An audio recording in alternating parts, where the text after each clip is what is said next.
Passamos a apresentar Autores e Livros, sua revista eletrônica semanal sobre o mundo literário.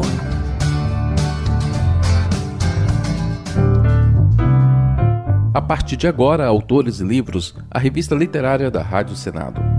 Sou Anderson Mendanha e o programa de hoje é dedicado ao centenário da Semana de Arte Moderna de 1922, um marco para a cultura brasileira. Temos então uma entrevista especial e também um Encantos Diversos com a poesia de Manuel Bandeira, Oswald e Mário de Andrade. Vamos juntos!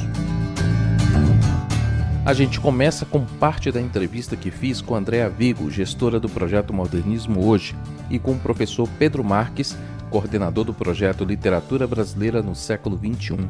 Vamos acompanhar. Entrevista. A Semana de Arte Moderna de 1922 é considerada um marco dentro da arte brasileira em todas as suas representações: música, artes plásticas, literatura. Todo mundo sabe, todo mundo que já foi para a escola no Brasil em algum momento se deparou com algum texto falando sobre a Semana de Arte Moderna de 22, que este ano completa 100 anos. Vamos conversar sobre a importância dessa manifestação para o cenário da arte hoje, mas claro, como somos um programa dedicado à literatura, vamos falar também dos autores e os livros, aqueles que foram protagonistas da Semana de Arte Moderna, lá em 22, e os livros atuais que falam sobre o tema. A gente conversa então agora com dois especialistas no assunto, Andréa Vigo e Pedro Marques. Os dois estão envolvidos nas atividades promovidas pela Secretaria de Cultura do Estado de São Paulo para celebrar o centenário da Semana de Arte Moderna de 22. Pedro Marques coordena o projeto Literatura Brasileira do Século XXI. Andréa Vigo é a gestora do projeto Modernismo Hoje, da Secretaria de Cultura e Economia Criativa do Estado de São Paulo. Professor Pedro, Andréa, sejam bem-vindos aqui ao Autores e Livros. Olá a todos, agradeço o convite. Olá Pedro, olá Anderson, obrigada pelo convite. É um prazer estar aqui conversando com vocês sobre esse grande marco aí, como você bem falou, Anderson, esse grande marco da cultura brasileira. Eu começo perguntando a vocês dois, Andréa responde primeiro, por que São Paulo foi o palco da Semana de Arte Moderna quando a gente lembra que o Rio de Janeiro era a capital da República em 22? Essa questão acho que tem uma abrangência social e econômica, né, da época. São Paulo estava vivendo um processo de industrialização, de urbanização, tinha uma economia muito pujante, né, do café. Então teve uma conjunção assim, né, de fatores que levou, claro, fora o grupo de artistas, a exposição da Anita Malfatti em 1917, que já trouxe o tema da modernização da arte à tona, enfim, com uma série de polêmicas. O grupo de artistas de São Paulo que começou a fomentar esse tema. O Mário de Andrade, acho que foi fez uma grande contribuição no sentido de ser um grande articulador, aí junto com outros nomes que acho que o Pedro pode falar um pouco mais depois. E tinha, acho que uma questão que é relevante. As academias de arte estavam no Rio, né? Então São Paulo, de certa forma, não tinha essa mediação da academia, né, da arte acadêmica, que foi o grande contraponto da arte moderna. A gente pode pensar que aconteceu em São Paulo algo semelhante ao que aconteceu no Rio no século XIX. Quando a corte portuguesa vem para o Brasil, encontra uma elite econômica muito endinheirada, inclusive mais endinheirada que a própria elite portuguesa, porém inculta. Eles consideravam rude, caipira e tudo mais. E essa elite carioca ou brasileira que se reunia no Rio de Janeiro, ela vai construir academias, vai chamar missões francesas, tudo com colaboração com o Dom João e depois com os Pedros, né? E essa capital do Império vai precisar se modernizar arquitetonicamente, artisticamente, literariamente e tudo mais. Bom, isso, depois de todo um processo do século XIX, no começo do século XX, em certo sentido vai acontecer um pouco em São Paulo, porque São Paulo era uma cidade muito provincial comparado com o Rio de Janeiro. Então, para essa elite do café, representada fortemente pelo Paulo Prado, do ponto de vista econômico, o Paulo Prado era um sujeito que, digamos assim, ajudava a jogar as cartas das estratégias econômicas do Brasil no comércio internacional em relação ao café. Mas essa elite não tinha suas instituições culturais e não tinha uma arte que a representasse em São Paulo. Tanto que o Mário de Andrade vai dizer que o modernismo foi uma arte aristocrática, que foi a aristocracia do café que vai tentar ombrear, além de economicamente já tinha passado o Rio, mas culturalmente, literariamente, economicamente, etc., ainda era muito provincial. Então, São Paulo tinha essa busca, né, de não se conformar só em ser uma elite econômica e política dentro daquela estratégia da política do café com leite, da alternância dos presidentes, etc. São Paulo também queria ombrear o Rio e aparecer para o Brasil como uma potência cultural também. Então, a Semana de 22 ela é um evento que marca isso. Nesse sentido, como o André falou da exposição da Anita Malfatti, a própria construção do Teatro Municipal de São Paulo, que foi feito depois do Rio, e que contou com a família Prado, já está dentro desse processo de fazer com que São Paulo tornasse uma capital menos provincial e mais cosmopolita. Então, não só do ponto de vista econômico, mas também do ponto de vista arquitetônico, do ponto de vista da modernização dos seus espaços públicos, etc. E que é um processo que vai ser disparado nos anos 10, que vai ter alguns pontos culminantes, cujo principal é a Semana de 22. E eu pergunto, a gente está falando de Mário de Andrade, e a gente é um programa de literatura, qual a importância dos textos dele para a Semana de Arte Moderna e para tudo que veio depois? Aliás, a gente pode dizer que ali a seção literatura foi capitaneada por ele? Olha, o Mário de Andrade, tudo que a gente vai falar da Semana de 22, a gente tem que tomar muito cuidado, né? Porque a gente tem essa ideia de que ela por si se fez, mas ela é um processo, ela faz parte do processo que começa antes dela e não termina depois dela. De fato, o Mário de Andrade foi muito importante como literato, mas a gente tem que pensar também que naquele momento, vamos dizer assim, os agentes importantes para a cultura, para a economia e para a política brasileira, não raro, eles eram homens de letras. O Paulo Prado era um homem de letra. O Washington Luiz, que era o presidente da província, como era chamado, de São Paulo, era um homem de letras, era um advogado, era historiador. Os homens influentes, em geral homens, né, eram influentes, eles eram homens de letra, né? E o Mário de Andrade, dentro desse quadro, é um homem de letra, né? Embora também fosse um homem da música, era um homem de letras muito específico, né? Com uma força muito grande e recebendo influências de toda parte, como do próprio Paulo Prado, muito jovem, revelou-se um pensador muito original para se pensar, digamos assim, as artes no Brasil. E tanto é que ele sempre teve essa dupla característica de fazer a produção dele como escritor, fazer os seus poemas, os seus contos, sua prosa, mas também pensar o tempo inteiro. Já no começo dos debates ali da Semana de 22, antes, né, que antecederam a Semana de 22, no começo dos debates modernistas, vamos dizer assim, ele publica uma série de textos chamado Mestres do Passado, em que ele vai, digamos, confirmar a importância dos poetas parnasianos, mas ao mesmo tempo solicitar que os poetas novos não seguissem mais aquilo. Esses caras foram muito importantes, nós fomos formados por eles, gente como Olavo Bilac, Roberto de Oliveira, Vicente de Carvalho, etc. Mas agora nós precisamos fazer outra coisa. Então, um sujeito que tomava as decisões muito baseadas assim, no que ele estudava, reconhecia muito o valor das gerações passadas e, ao mesmo tempo, propunha coisas novas. Não sei se ele é o homem de letras mais importante da semana, né? Porque você tem o Minotti Del Pique, que, por exemplo, era a militância no jornal, estava muito relacionado à atividade dele nos jornais de São Paulo. O Minotti Del Pique militava quase que diariamente pelas ideias modernas nos jornais de São Paulo. Você tem o Guilherme de Almeida numa ação paralela a essa do Minotti e tem o Oswaldo de Andrade também no jornal. Então, cada um nesse grande tabuleiro da revisão das artes no Brasil tinha uma função muito importante, de modo que se a gente exagerar muito, digamos assim, superdimensionar uma figura e esquecer de alguma, a gente fica com o tabuleiro meio distorcido. Mas, sem dúvida, o Mário de Andrade, se a gente for fazer uma alegoria com o tabuleiro de xadrez, ele não era um peão, ele era uma das peças-chave do xadrez. André, a gente está falando aí dos protagonistas da Semana de 22 e eu queria saber das mulheres. A grande maioria dos participantes são homens, das mulheres ali são poucas. É claro que a gente está falando de um evento de 1922, de uma sociedade extremamente patriarcal, né, onde as mulheres estavam começando a ocupar seu espaço, mas haviam outras mulheres participando, mesmo de forma indireta. Como é que é a participação da mulher na Semana de Arte Moderna? Olha, eu acho que, assim, nesse campo a gente pode destacar a Anita Malfatti. Acho que ela tem né, um papel super importante nesse processo, né, como o Pedro bem colocou, com a exposição que ela faz em 1917. A gente tem a Tarsila do Amaral, que não estava presente no evento, né, na semana, mas que a gente pode dizer, eu acho que foi a primeira artista no campo das artes visuais que faz um conjunto de obras do modernismo brasileiro. Então, mais ou menos de 24 a 28, ela produz a série Pau Brasil, enfim, outras obras que são muito representativas. No campo da literatura, a gente tem a Pagu, mas eu acho que assim, eu destacaria essas duas, a Anita Malfatti e a Tarsila do Amaral. A Anita por ser a primeira mulher que traz uma obra com uma identidade modernista, e a Tarsila como a primeira mulher que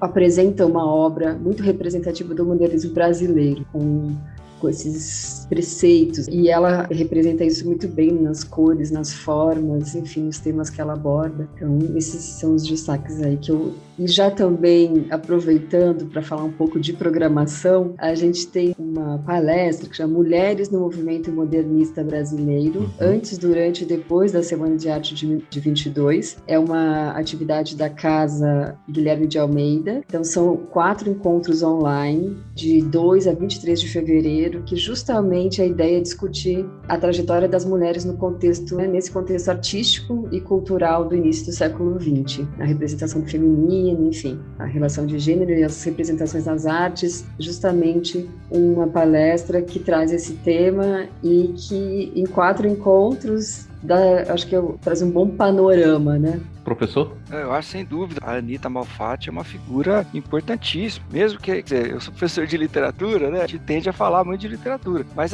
nesse momento, as artes são muito umas influenciando as outras. Embora eles tivessem notícia do que estava se passando na Europa, nos Estados Unidos, como arte moderna, como arte de vanguarda, né? A Anita, a presença dela no grupo e a exposição que ela faz em 17, aquilo foi um choque para todos eles. Porque o Paulo Prado já colecionava obras de artistas vanguardistas da Europa. Mas ali se viu uma brasileira fazendo aquela obra, e aquilo foi muito chocante. Os relatos que ela mesma deixou, dizendo que a primeira vez que o Mário de Andrade entrou na posição dela, ele não se identificou. Ele ficou um pouco chocado, que depois ele voltou e começa a conversar com ela, no outro dia. A Anita tem essa ideia, mas o que é essa arte moderna? O que é essa arte que choca, que rompe com as regras da arte mais tradicional? Então, ver aquilo naqueles quadros, naquelas telas da Anita naquele momento, em 17, foi uma experiência transformadora para todos eles. Para aqueles que aderiram e para aqueles que não aderiram, que não queriam fazer arte de ruptura, como foi o caso do Monteiro Lobato, por exemplo. E, ao mesmo tempo, do ponto de vista assim, social e político, a exposição da Anita mostrou para eles o quanto que ia ser difícil também. O quanto que você fazer uma arte de ruptura numa sociedade conservadora como o Brasil tem um ônus, que não é pouco.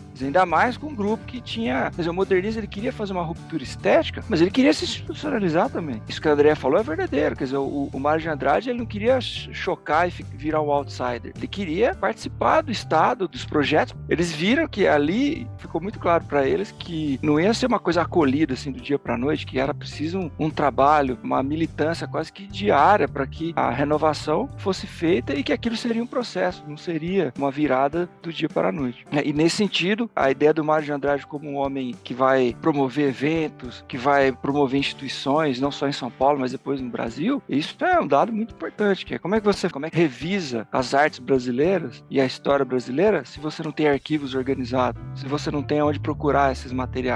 Claro que isso já tinha sido, em parte, começado a ser feito pela Academia Brasileira de Letras, pelos Institutos Históricos Geográficos do Rio e de São Paulo, e os seus congêneres em outras unidades da Federação, mas ainda era muito incipiente, né? Um sujeito que queria analisar uma primeira edição do século XVIII, nos anos 10 e 20, teria muita dificuldade se ele não tivesse acesso a uma coleção particular. Então, você ter esse ideário presente entre os modernistas, como Mário de Andrade à frente, que é preciso fazer arquivos, que é preciso registrar, documentar e tudo mais, é uma coisa muito importante, né?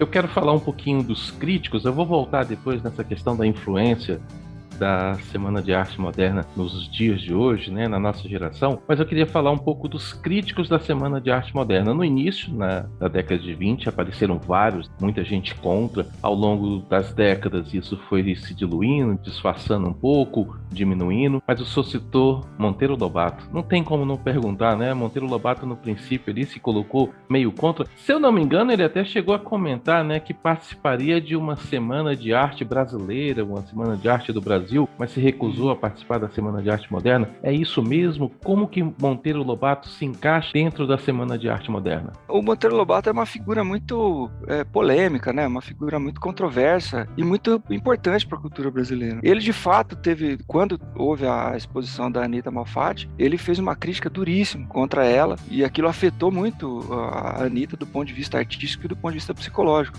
talvez mais psicológico. Então ele nunca comprou completamente o ideário modernista modernistas. Mas ao mesmo tempo ele estava ali. Ele editou muitos dos modernistas, ele era amigo de vários modernistas. E havia também, Anderson, tem uma coisa que às vezes a gente esquece, que existia o Paulo Prado, por exemplo, ele fazia parte dessa aristocracia paulista mais do interior de São Paulo, que era mais nova naquele momento, do ponto de vista da hegemonia. E o Monteiro Lobato era do Vale do Paraíba, era de uma hegemonia mais antiga. E essas duas hegemonias aristocráticas relacionadas ao café, elas viviam as duas muitas vezes. E o Monteiro Lobato fazia parte de um desses grupos. E o Paulo Prado, que era muito influente sobre os jovens, Mário de Andrade, Menotti e Oswald e todo mundo, né? E ele era desse outro grupo. Então, tem um pouco disso também. Mas ao mesmo tempo, é importante a gente ver que o Monteiro Lobato não foi um cara também que foi radicalmente contra tudo aquilo. Ele teve momentos, alguns pontos que ele foi muito contra, e outros momentos ele editou os caras. Ele era o grande editor de livros do Brasil, o cara que revolucionou o mercado editorial no Brasil, e editou muitos dos modernistas, né? Sem a edição dele, talvez o modernismo tivesse ficado menos conhecido à época. Ele editou revistas, ele fez muita colaboração com todos eles. Então, é sempre importante isso, né? Às vezes a gente tem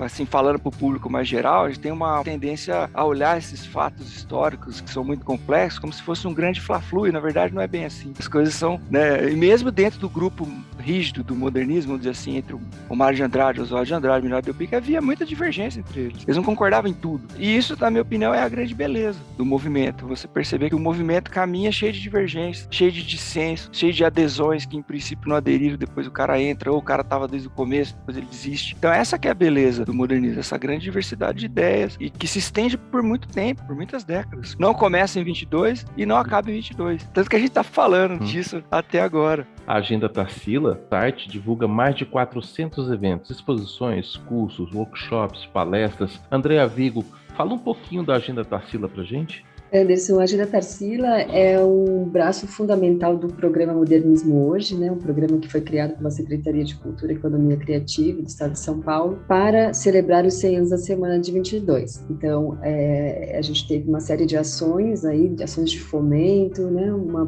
programação cultural que está sendo oferecida pelas próprias instituições da Secretaria, enfim, museus, bibliotecas, fábricas de cultura, teatros, enfim, todos os 60 instituições e corpos artísticos estão oferecendo uma programação aí relacionada, né, aos 100 anos da Semana de 22 e ao modernismo. E o objetivo desse programa é justamente gerar uma oferta cultural de grande qualidade e relevância, valorizar esse evento que é um marco da nossa cultura, refletir um pouco sobre o impacto, né, do movimento modernista, desse evento na cultura brasileira, e principalmente estimular uma reflexão sobre o que é o modernismo hoje e esse legado também dos modernistas. Esse programa ele começou em julho de 2021, ele vai até dezembro de 2022, então a gente tem programação até dezembro, até o final do ano, né? Como você bem disse, são mais de 400 atividades que estão mapeadas pela Agenda Tarsila. A Agenda Tarsila, né, que é essa plataforma onde tem um guia da programação e também tem uma seção de produção de conteúdo com entrevistas, com um histórico, né, uma linha do tempo que fala justamente sobre esse processo, né, o antes, o durante e o depois da Semana de 22. A Agenda Tarsila, né, fez esse grande mapeamento para oferecer para o público um guia, um lugar onde o público pode se dirigir e vai encontrar as informações aí centralizadas, além de também oferecer toda essa parte aí de histórico e de conhecimento sobre o modernismo. Tem muita coisa para quem está fora de São Paulo para poder participar? Boa pergunta. Tem muita atividade online, tem muita atividade gratuita, tem muitos cursos, palestras, uma boa oportunidade de poder, né, fazer um mergulho nesse tema.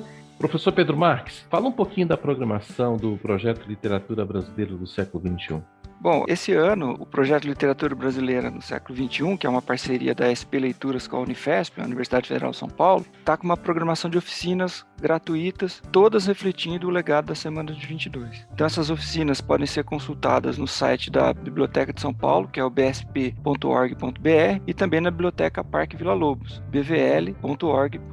Então, ali vocês podem encontrar oficinas relacionadas à ideia de modernidade antes do modernismo, uma reflexão sobre sobre a própria semana, modernismo e a música, modernismo e a arquitetura, modernismo e o teatro, modernismo e as ciências sociais. Então todo mês tem alguma coisa relacionada, alguma oficina gratuita relacionada, e muitas delas são online, então pessoas de todo o Brasil podem participar. E além de tudo, há muitos eventos acontecendo na biblioteca, clubes de leitura, exposições, atividades para todas as idades e interesses impactadas por essa reflexão sobre o modernismo. Então fica a dica aí para quem estiver querendo mais informações, enfim, se informar um pouco mais sobre o que foi o modernismo. As 2 bibliotecas estão cheias de coisas a serem feitas e visitadas e consultadas. Tá certo, então. Andréa Vigo, professor Pedro Marques, agradeço a presença de vocês aqui no Autores e Livros, agradeço pelos esclarecimentos, pelas aulas de cada um de vocês aqui no Autores e Livros. Obrigado, Anderson. Obrigado, André.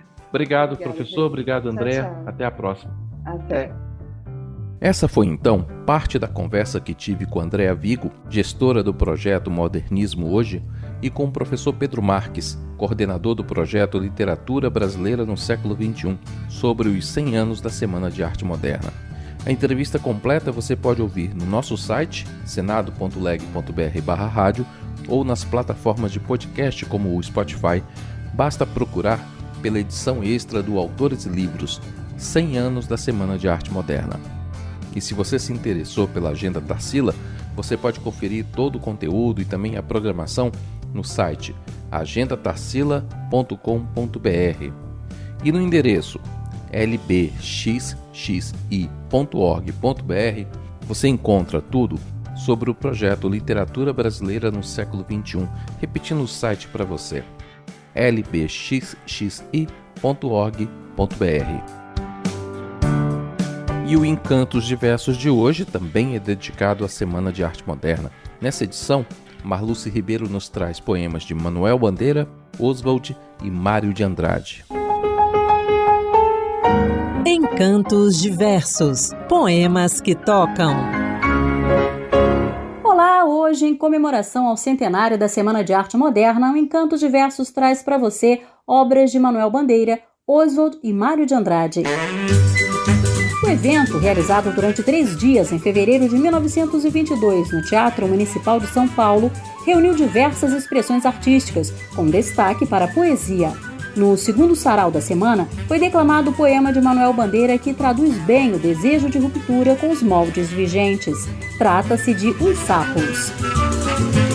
Enfunando os papos, saem da penumbra aos pulos os sapos, a luz os deslumbra.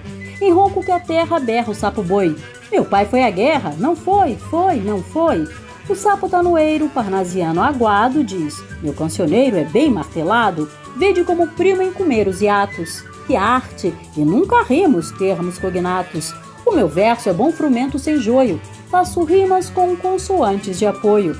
Vai por 50 anos que lhes dei a norma, reduzir sem danos a formas a forma. Clame a saparia em críticas céticas, não há mais poesia, mas há artes poéticas. Urra o sapo-boi, meu pai foi rei, foi, não foi, não foi. Brada em um assomo o sapo tanoeiro, a grande arte é como lavor de joalheiro, ou bem de estatuário. Tudo quanto é belo, tudo quanto é vário, canta no martelo. Outros, sapos pipas, o mal em si cabe, falam pelas tripas. Sei, não sabe, sabe. Longe dessa grita, lá onde mais densa a noite infinita veste a sombra imensa, lá, fugido ao mundo, sem glória, sem fé, no peral profundo e solitário, é que soluças tu, transido de frio, sapo cururu da beira do rio. Participante da Semana de Arte Moderna e membro do grupo vanguardista que a precedeu, Oswald de Andrade apresenta em sua obra a busca por um senso de brasilidade. Para isso, rompe com os padrões da língua literária culta. Exemplo disso encontramos nos versos de Pronominais. Dê-me um cigarro, diz a gramática do professor e do aluno e do mulato sabido. Mas o bom negro e o bom branco da nação brasileira dizem todos os dias: deixa disso, camarada, me dá um cigarro.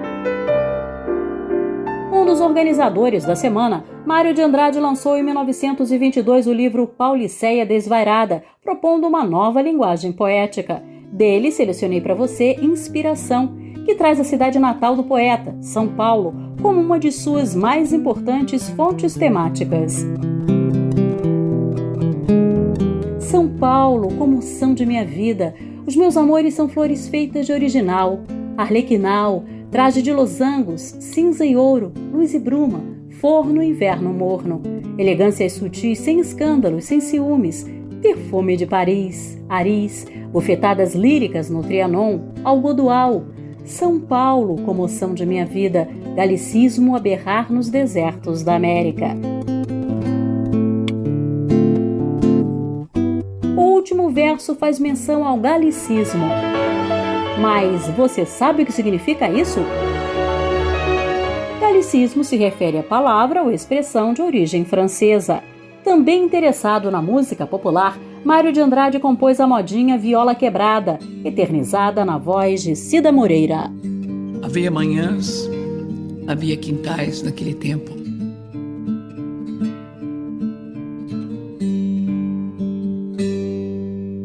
Quando da brisa no açoite a flor da noite se acurvou, fui encontrar com a maroca meu amor. Eu senti não um golpe duro quando ao muro já no escuro meu olhar andou buscando a cara dela e não achou. Minha viola gemeu, meu coração estremeceu, minha viola quebrou, teu coração me deixou.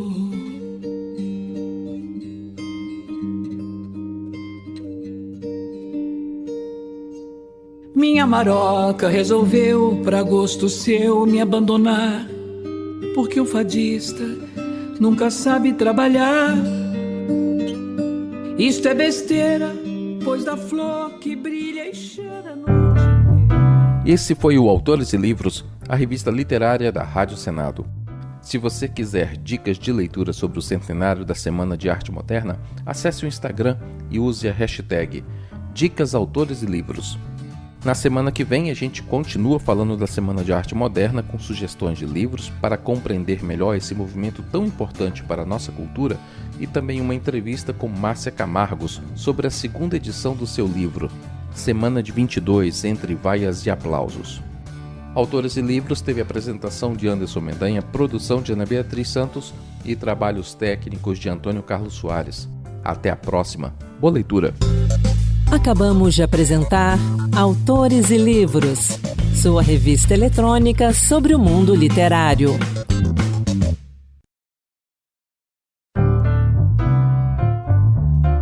Passamos a apresentar Autores e Livros, sua revista eletrônica semanal sobre o mundo literário.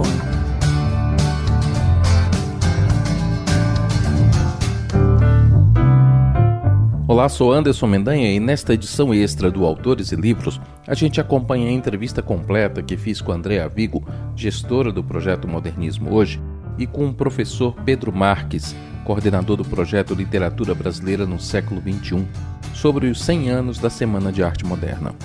Na conversa, eles falam da importância desse evento para a arte no Brasil, seus protagonistas e também sobre as atividades comemorativas pelo centenário da Semana de Arte Moderna de 22. Entrevista.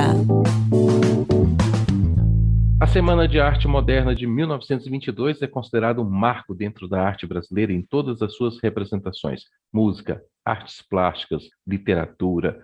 Todo mundo sabe, todo mundo que já foi para a escola no Brasil em algum momento se deparou com algum texto falando sobre a Semana de Arte Moderna de 22, que este ano completa 100 anos. Vamos conversar sobre a importância dessa manifestação para o cenário da arte hoje, mas claro, como somos um programa dedicado à literatura, vamos falar também dos autores e os livros, aqueles que foram protagonistas da Semana de Arte Moderna, lá em 22, e os livros atuais que falam sobre o tema. A gente conversa então agora com dois especialistas no assunto, Andrea Vigo e Pedro Marques. Os dois estão envolvidos nas atividades promovidas pela Secretaria de Cultura do Estado de São Paulo para celebrar o centenário da Semana de Arte Moderna de 22. Pedro Marques coordena o projeto Literatura Brasileira do Século XXI. Andrea Vigo é a gestora do projeto Modernismo Hoje, da Secretaria de Cultura e Economia Criativa do Estado de São Paulo. Professor Pedro, Andréa, sejam bem-vindos aqui ao Autores e Livros. Olá a todos, Oi. agradeço o convite. Olá, Pedro. Olá, Anderson. Obrigada pelo convite. É um prazer estar aqui conversando com vocês sobre esse grande marco aí, como você bem falou, Anderson, esse grande marco da cultura brasileira. Eu começo perguntando a vocês dois, Andréa responde primeiro, por que São Paulo foi o palco da Semana de Arte Moderna quando a gente lembra que o Rio de Janeiro era a capital da República em 22? Essa questão acho que tem uma abrangência social e econômica, né, da época. São Paulo estava vivendo um processo de industrialização, de urbanização, tinha uma economia muito pujante, né, do café. Então teve uma conjunção assim, né, de fatores que levou, claro, fora o grupo de artistas, a exposição da Anita Malfatti em 1917, que já trouxe o tema da modernização da arte à tona, enfim, com uma série de polêmicas. O grupo de artistas em São Paulo que começou a fomentar esse tema. O Mário de Andrade, acho que foi fez uma grande contribuição no sentido de ser um grande articulador, aí junto com outros nomes que acho que o Pedro pode falar um pouco mais depois. E tinha, eu acho que uma questão que é relevante. As academias de arte estavam no Rio, né? Então São Paulo, de certa forma, não tinha essa mediação da academia, né, da arte acadêmica, que foi o grande contraponto da arte moderna. Então, os próprios apoiadores da Semana de Arte Moderna, que, com destaque para o Paulo Prado, que faziam aí parte de uma elite que podia financiar essa ideia desses artistas e esse evento, eram pessoas que também estavam muito ligadas, que estavam viajando para o exterior e vendo o que estava acontecendo lá, e que não tinha essa mediação aí das academias, digamos assim, oficiais. E o próprio Paulo Prado escrevia, né? Mas ele também tinha uma vontade de repensar a produção em literatura, em poesia, rompendo aí com os preceitos parnasianos. Professor?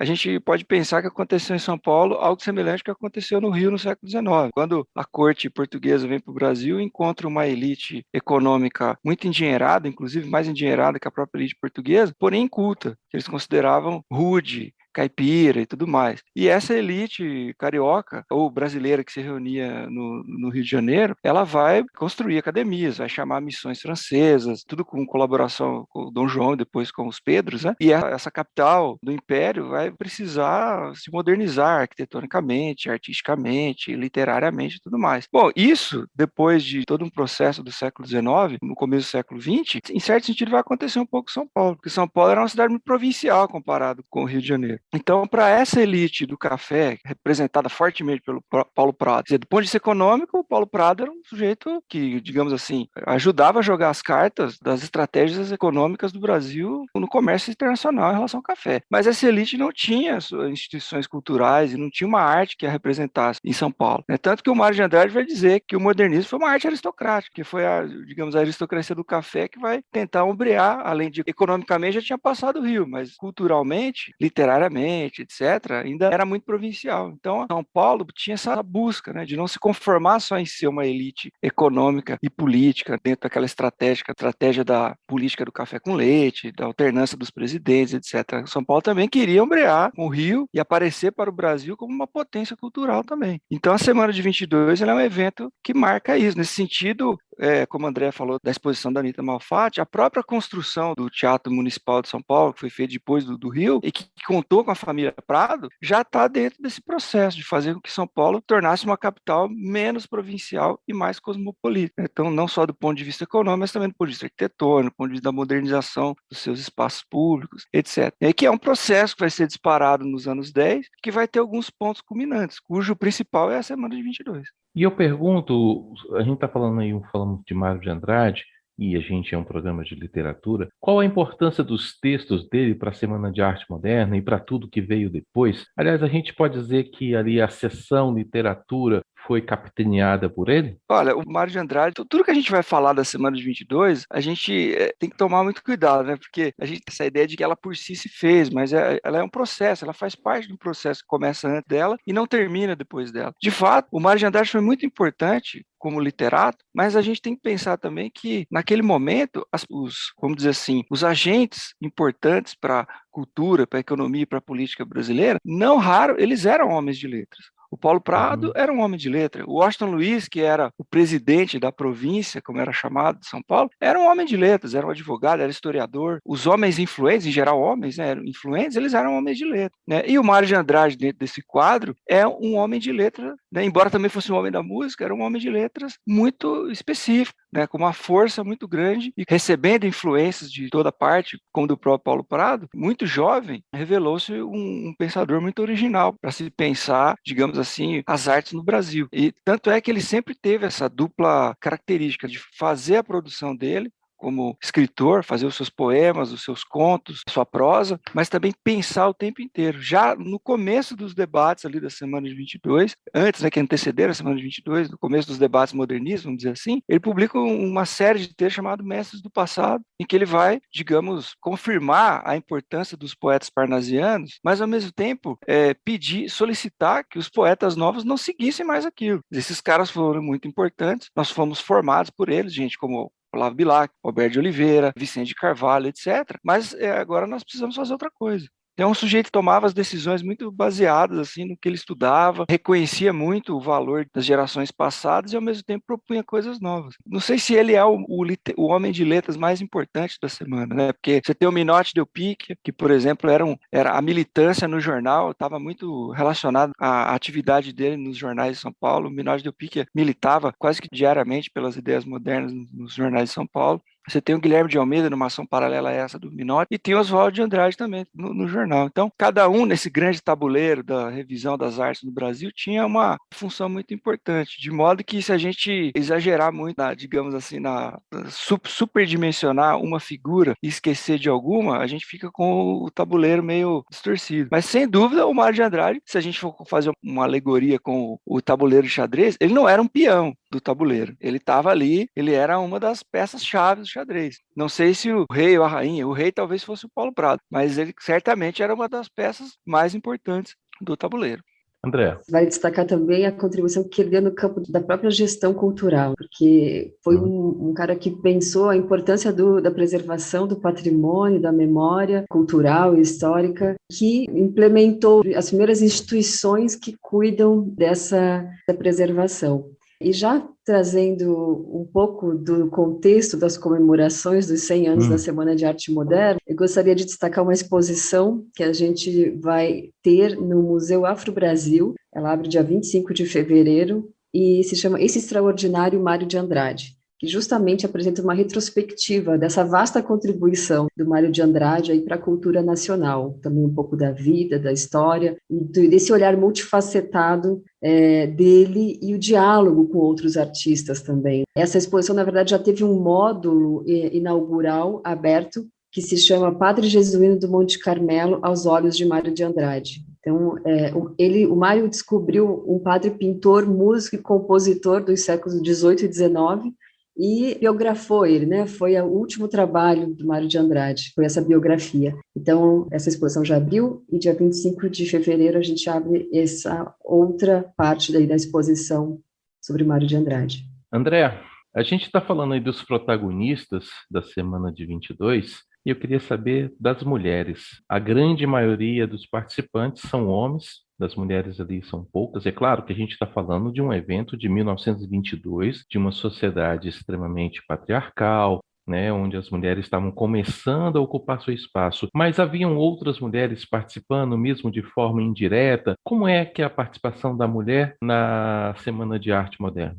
Olha, eu acho que, assim, nesse campo, a gente pode destacar a Anita Malfatti. Acho que ela tem um papel super importante. nesse processo, né, como o Pedro bem colocou, com a exposição que ela faz em 1917. A gente tem a Tarsila do Amaral, que não estava presente no evento, né, na semana, mas que a gente pode dizer, eu acho que foi a primeira artista no campo das artes visuais que faz um conjunto de obras do modernismo brasileiro. Então, mais ou menos de 24 a 28, ela produz a série Pau Brasil, enfim, outras obras que são muito representativas. No campo da literatura, a gente tem a Pagu, que eu acho que o Pedro pode falar um pouco melhor sobre esse legado da Pagu, mas eu acho que assim, eu destacaria essas duas, a Anita Malfatti e a Tarsila do Amaral. A Anita, por ser a primeira mulher que traz uma obra com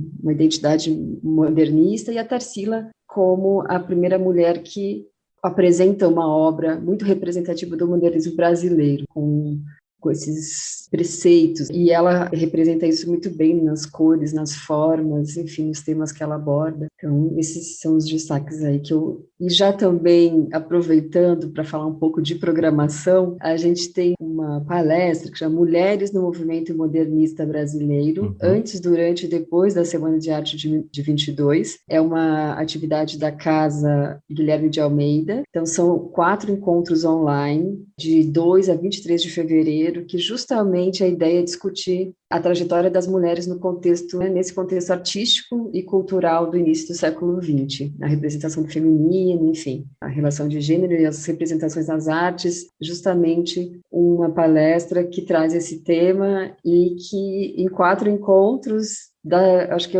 traz um bom panorama, né? Professor? Eu acho, sem dúvida, a Anita Malfatti é uma figura importantíssima, mesmo que, quer dizer, eu sou professor de literatura, né, a gente tende a falar muito de literatura, mas nesse momento as artes são muito umas influenciando as outras. Embora eles tivessem notícia do que estava se passando na Europa, nos Estados Unidos, como arte moderna, como arte de vanguarda, né, a Anita, a presença dela no grupo e a exposição que ela faz em 17, aquilo foi um choque para todos eles, porque o Paulo Prado já colecionava obras de artistas vanguardistas da Europa, mas ali se viu uma brasileira fazendo aquela obra, e aquilo foi muito chocante. Os relatos que ela mesma deixou, dizendo que a primeira vez que o Mário de Andrade entrou na posição dela, ele não se identificou. Ele ficou um pouco chocado, que depois ele voltou e começa a conversar com ela, no outro dia. A Anita tem essa ideia, mas o que é essa arte moderna? O que é essa arte que choca, que rompe com as regras da arte mais tradicional? Então, ver aquilo naqueles quadros, naquelas telas da Anita naquele momento, em 17, foi uma experiência transformadora para todos eles. Para aqueles que aderiram e para aqueles que não aderiram, que não queriam fazer arte de ruptura, como foi o caso do Monteiro Lobato, por exemplo. E, ao mesmo tempo, do ponto de vista assim, social e político, a exposição da Anita mostrou para eles o quanto que ia ser difícil também. O quanto que você fazer uma arte de ruptura numa sociedade conservadora como o Brasil tem um ônus, que não é pouco. Ainda mais com um grupo que tinha... Quer dizer, o modernismo, ele queria fazer uma ruptura estética, mas ele queria se institucionalizar também. Isso que a Andrea falou é verdadeiro. Quer dizer, o Mário de Andrade, ele não queria chocar e virar um outsider. Ele queria participar do Estado, dos projetos. Eles viram que ali ficou muito claro para eles que não ia ser uma coisa acolhida assim do dia para a noite, que era preciso um trabalho, uma militância quase que diária para que a renovação fosse feita e que aquilo seria um processo, não seria uma virada do dia para a noite. E nesse sentido, a ideia do Mário de Andrade como um homem que vai promover eventos, que vai promover instituições, não só em São Paulo, mas depois no Brasil, isso é um dado muito importante, que é como é que revisa as artes brasileiras e a história brasileira se você não tem arquivos organizados, se você não tem onde procurar esses materiais. Claro que isso já tinha sido, em parte, começado a ser feito pela Academia Brasileira de Letras, pelos Institutos Históricos Geográficos do Rio e de São Paulo,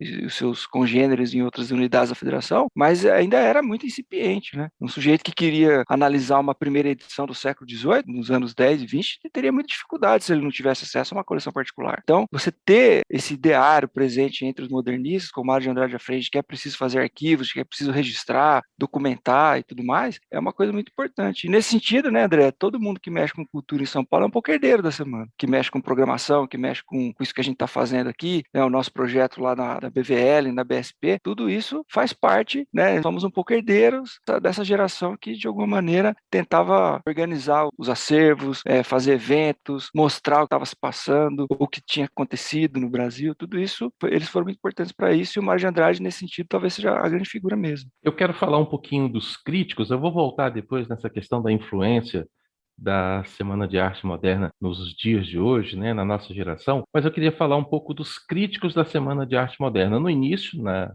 década de 20, apareceram vários, muita gente contra. Ao longo das décadas, isso foi se diluindo, disfarçando um pouco, diminuindo, mas o senhor citou Monteiro Lobato. Não tem como não perguntar, né? Monteiro Lobato, no princípio, ele se colocou meio contra. Se eu não me engano, ele até chegou a comentar, né, que participaria de uma Semana de Arte brasileira, uma Semana de Arte do Brasil, mas se recusou a participar da Semana de Arte Moderna. É isso mesmo? Como que Monteiro Lobato se encaixa dentro da Semana de Arte Moderna? O Monteiro Lobato é uma figura muito polêmica, né? Uma figura muito controversa e muito importante para a cultura brasileira. Ele, de fato, quando houve a exposição da Anita Malfatti, ele fez uma crítica duríssima contra ela e aquilo afetou muito a Anita do ponto de vista artístico e do ponto de vista psicológico. Talvez mais psicológico. Então ele nunca comprou completamente o ideário modernista, mas ao mesmo tempo ele estava ali. Ele editou muitos dos modernistas, ele era amigo de vários modernistas. E havia também, Anderson, tem uma coisa que às vezes a gente esquece. Existia o Paulo Prado, por exemplo, ele fazia parte dessa aristocracia paulista mais do interior de São Paulo, que era mais nova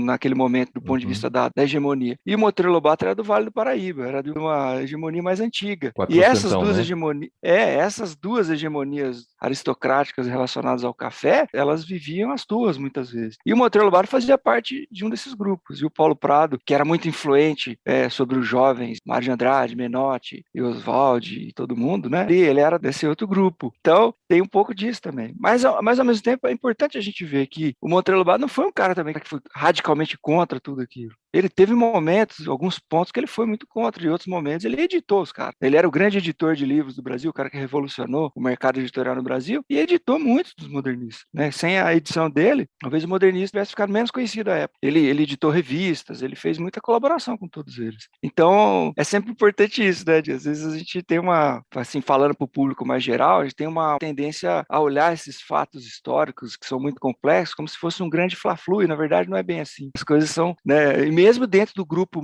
rígido do modernismo, vamos dizer assim, entre o Mário de Andrade, Oswald de Andrade, Minoel Del Pique, havia muita divergência entre eles. Eles não concordavam em tudo. E isso, na minha opinião, é a grande beleza do movimento. Você perceber que o movimento caminha cheio de divergências, cheio de dissenso, cheio de adesões que em princípio não aderiram, depois o cara entra, ou o cara estava desde o começo, depois ele desiste. Então essa que é a beleza do modernismo, essa grande diversidade de ideias, e que se estende por muito tempo, por muitas décadas. Não começa em 22 e não acaba em 22. Tanto que a gente está falando disso até agora. André, você que trabalha com produção cultural e tudo mais, e aí então pergunto para você como é a influência da Semana de Arte Moderna nos dias de hoje. Como que os modernistas influenciam a produção cultural de hoje, no século XXI e em 2022?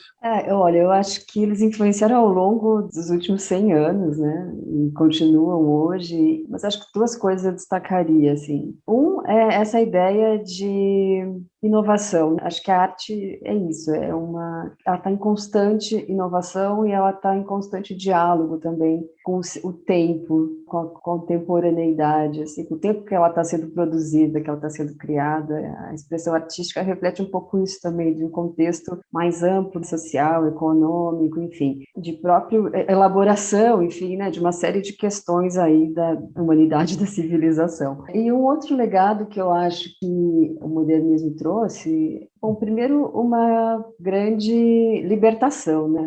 A arte tem muitas possibilidades e muita liberdade no sentido da forma ou do conteúdo, quer dizer, não existe essa ruptura com uma arte acadêmica única e um padrão, foi muito importante. E eu acho que, em especial, essa ideia de brasilidade, né, da gente buscar uma identidade própria, algo que é único também, que é nosso, que está nas nossas matrizes, né, de formação do Brasil. E a gente vê, né, tantas expressões, tantos movimentos depois né, da semana e com o modernismo, ali ao longo do século XX, a gente teve bossa nova, a gente teve tropicalismo, a gente teve mangue beat, a gente teve poesia concreta, a gente teve, enfim, tantas expressões que só foram possíveis por esse momento de ruptura aí, né, que aconteceu através dos modernistas. E hoje a gente continua tendo, acho que a gente poderia destacar um trabalho que é bem contemporâneo, um painel, né, em grafite, feito pelo Mundano, que é uma releitura, inclusive, de uma obra do Portinari, o Lavrador de Café, e que ele faz essa obra com cinza das queimadas na Amazônia e no Pantanal. Ele produz, com essa cinza, ele produz a tinta desse grafite, ele faz uma releitura dessa obra modernista e ele coloca, em vez do Lavrador de Café, ele coloca um brigadista como o personagem dessa obra.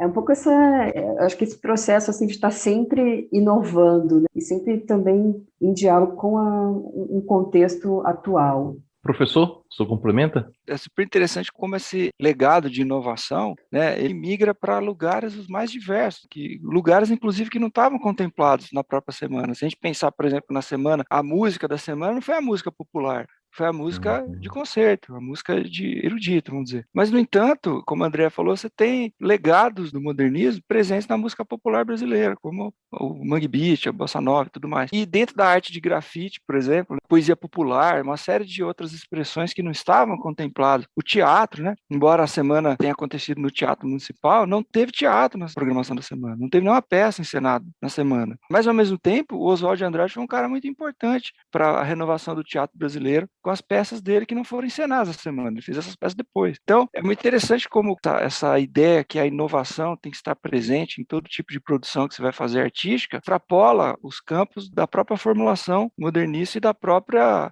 programação da semana. Isso é muito interessante, né? A gente vê que é evidente que os caras fazem grafite e não estavam lá na semana, nem podiam estar. A própria música popular brasileira não estava tão organizada como em 22, como depois ela veio estar nos anos 30, mas, de alguma maneira, várias gerações de compositores populares brasileiros, principalmente a partir dos anos 50, vão ser leitores do legado modernista, do legado literário, vão ouvir Villa-Lobos e vão tirar dali elementos para os seus arranjos, para as suas composições e tudo mais. Então é muito interessante, né? É um legado que não se esgota, que ele vai se renovando ao longo do tempo. A Agenda Tarsila, site, divulga mais de 400 eventos, exposições, cursos, workshops, palestras. Andrea Vigo, fala um pouquinho da Agenda Tarsila para a gente. Anderson, a Agenda Tarsila é um braço fundamental do programa Modernismo Hoje, né? Um programa que foi criado pela Secretaria de Cultura e Economia Criativa do Estado de São Paulo para celebrar os 100 anos da Semana de 22. Então, a gente teve uma série de ações aí, de ações de fomento, né? Uma programação cultural que está sendo oferecida pelas próprias instituições da Secretaria, enfim, museus, bibliotecas, fábricas de cultura, teatros, enfim, todos os 60 instituições e corpos artísticos estão oferecendo uma programação aí relacionada, né, aos 100 anos da Semana de 22 e ao modernismo. E o objetivo desse programa é justamente gerar uma oferta cultural de grande qualidade e relevância, valorizar esse evento que é um marco da nossa cultura, refletir um pouco sobre o impacto, né, do movimento modernista, desse evento na cultura brasileira e, principalmente, estimular uma reflexão sobre o que é o modernismo hoje e esse legado também dos modernistas. Esse programa ele começou em julho de 2021, ele vai até dezembro de 2022, então a gente tem programação até dezembro, até o final do ano, né? Como você bem disse, são mais de 400 atividades que estão mapeadas pela Agenda Tarsila. A Agenda Tarsila, né, que é essa plataforma onde tem um guia da programação e também tem uma sessão de produção de conteúdo, com entrevistas,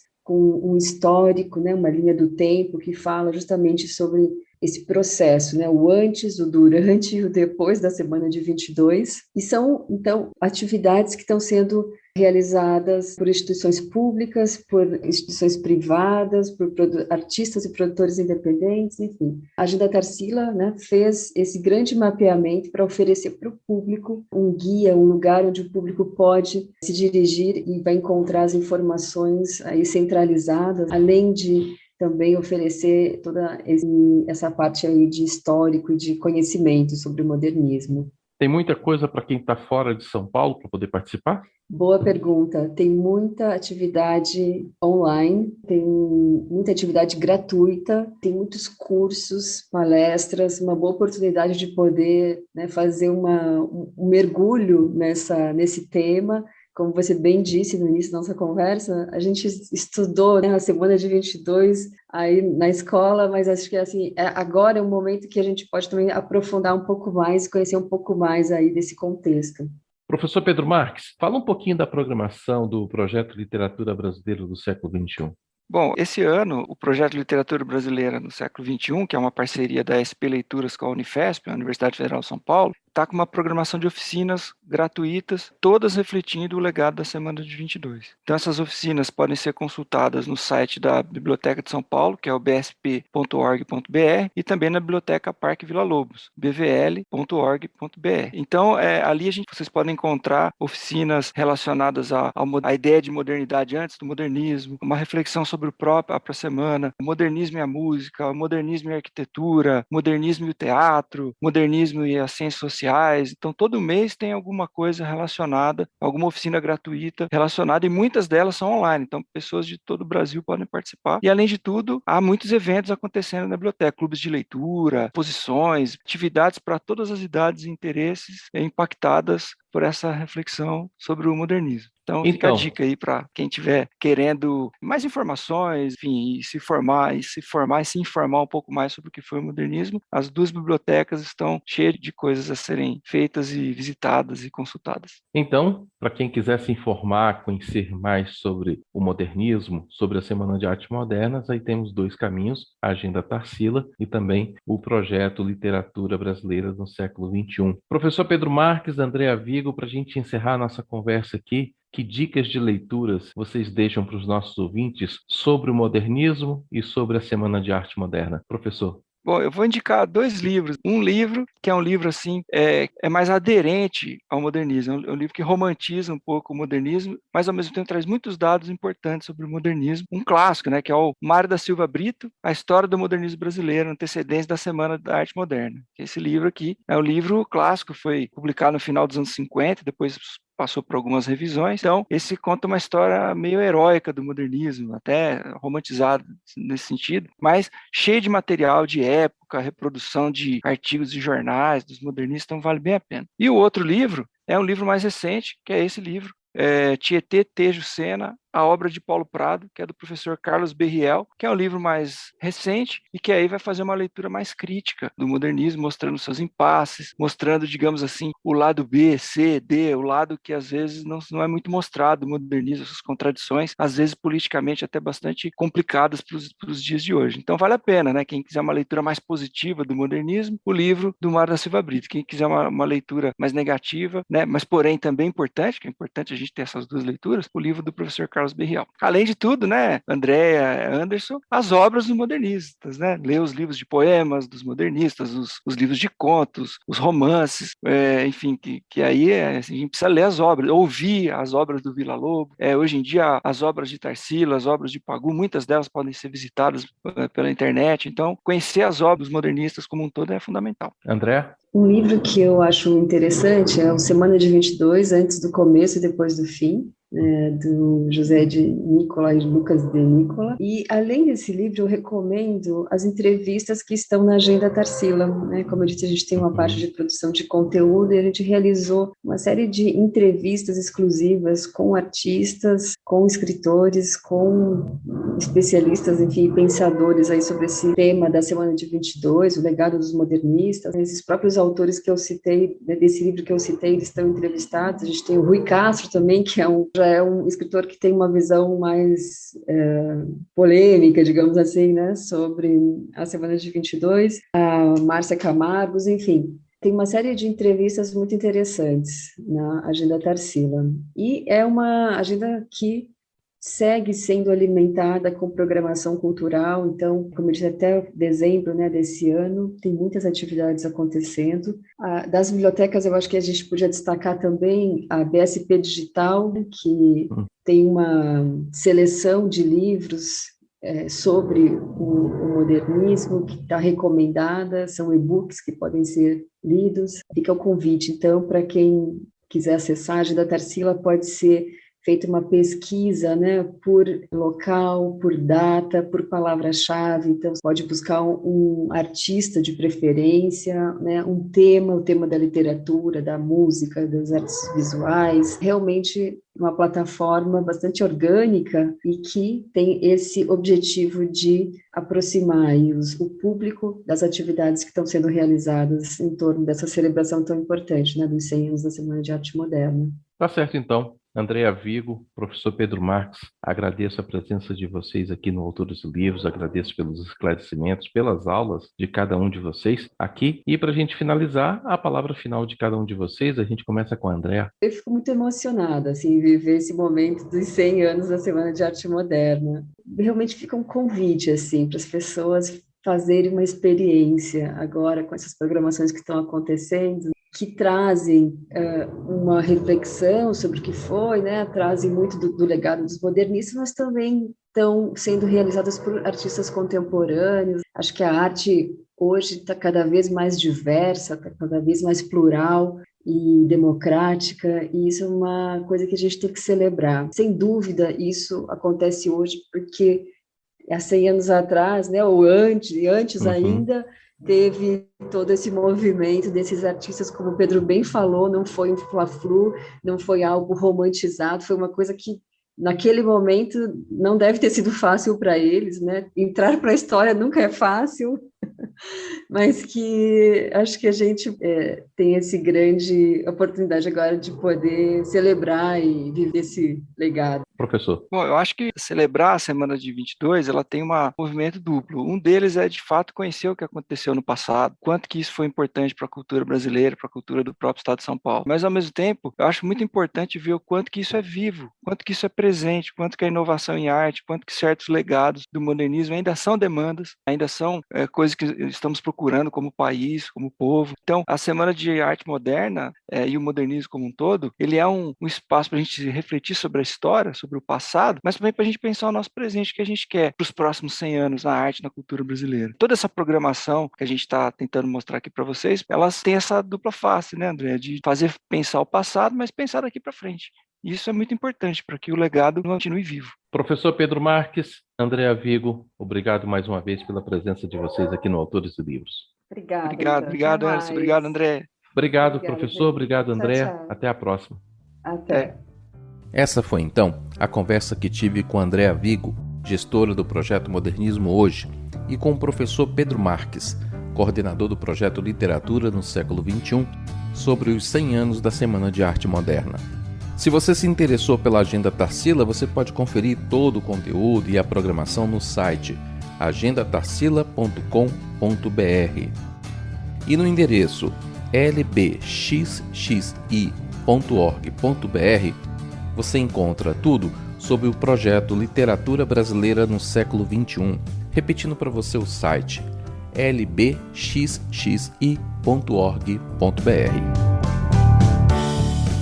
Essa edição extra do Autores e Livros vai ficando por aqui.